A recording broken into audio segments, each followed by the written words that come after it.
Hi guys, welcome back to another video. I hope you're all doing great. I'm here to share with you ways in which you can get your hair to lock faster.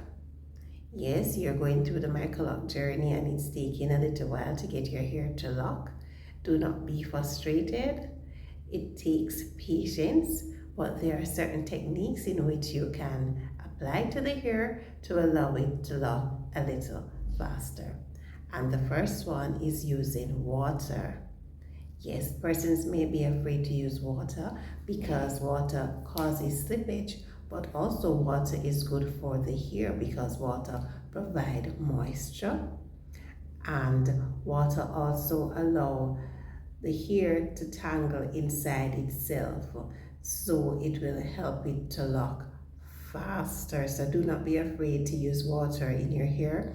In the morning you can spritz your hair with some water and allow it to moisturize the hair and help with the locking stage. If you see me looking down from time to time, I'm looking down at my notes. Also, you have to shampoo your hair regularly. I know some of us, when we go to the lock technicians, they will tell us do not wash your hair too quickly, too soon after you have interlocked it, because as I said before, water do cause a slippage.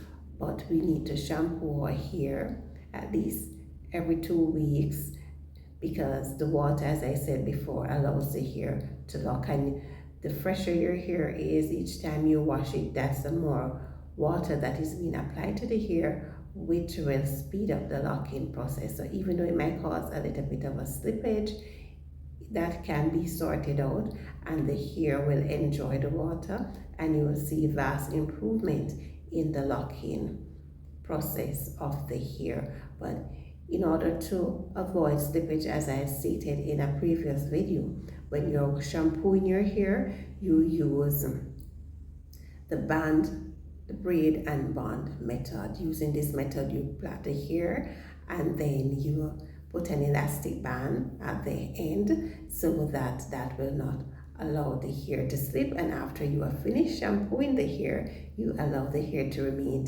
in the braided style until the hair is completely dry before you remove the braid, because once the hair is wet and movement takes place, slippage will also occur. So do not be afraid to wash your hair, because this actually helps with the locking state. And when I say wash, I mean shampoo. So you try to shampoo your hair not once a month, but at least every other week. The more water applied to the hair, the better it is, and applying water in the proper way. The third thing is, do not use conditioner when you wash your hair. You notice I said shampoo. Yes, because the conditioner is a bit thicker and the conditioner allows the hair to be soft and more manageable, and that we do not want. We want the hair to lock.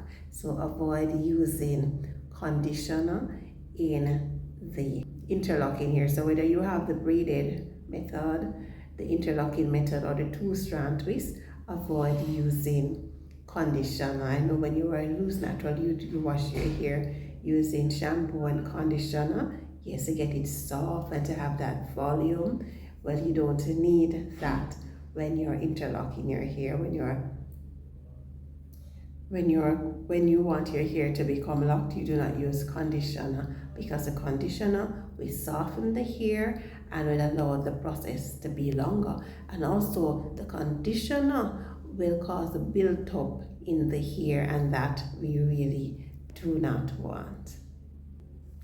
During the locking stage, the hair goes through different process. So persons may be uncomfortable, especially those persons who had really long hair and they have chosen to interlock the hair. It's a lot of shrinkage. Some persons' hair might be a little scanty, meaning the scalp might be showing a lot when they just started locking their hair, and they might not like that.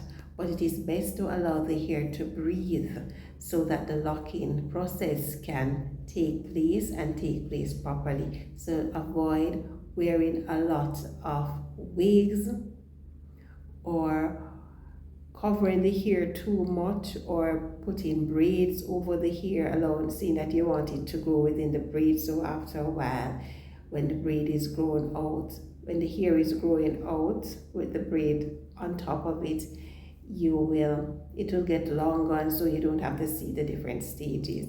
Allow the hair to breathe. Avoid wearing wigs and head ties so much because you want the hair to breathe.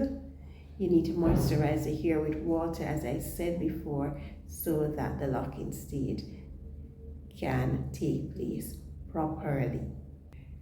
I'm not saying that you should not wear your bonnet, because you need the bonnets at nights when you're sleeping, right? So you can wear your bonnets at night, but I mean during the daytime, allow the hair to breathe so that the proper locking process can take place, and enjoy the process, right? You might also see budding, so you might see some knots in the hair, maybe at the top, or sometimes it's in the middle, sometimes it's at the end. This is actually the locking stage. Persons might not like this stage either, but it is a part of the locking process. So do not go and comb it out saying that the hair is being knotted. No, do not comb it out. It's a part of the locking stage. So as you moisturize the hair with water, the hair will look longer when the water goes onto the hair, and then as the hair dries, it shrinks up back, and so that forms the budding stage, right? And as the hair shed on the inside, the budding stage actually occurs.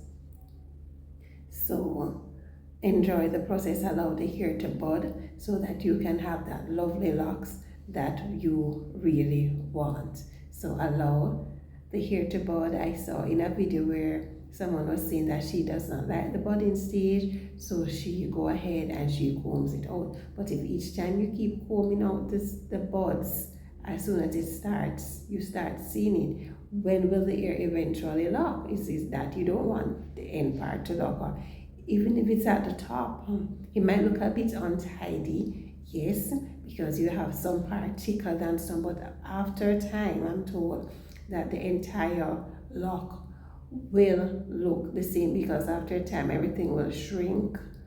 The bud will get smaller and smaller as the hair become locked. So it's a process, as everything else in life. Everything happens not as you clip your fingers. No, things takes time to happen. So you have to allow the hair to do its due process in locking, right? So do not rush it, but you can apply these steps that I'm stating to you now to help to speed up the process and to have it done properly. So do not comb out the bud saying that you do not like it. It's a part of the locking process. As I stated before, that water helps to moisturize the hair, but also some persons might have really dry scalp. So if you have really dry scalp, you can mist the hair with water and use a very light oil to oil your scalp, maybe once or twice per week.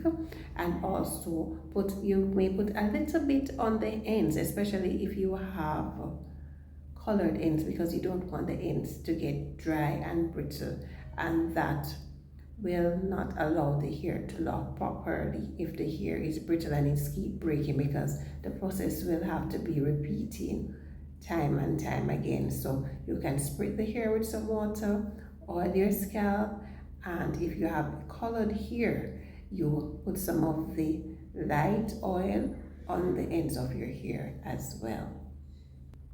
Also, do not retie your hair too often. It is said that we should retie our hair every 4 to 6 weeks, every 4 to 8 weeks.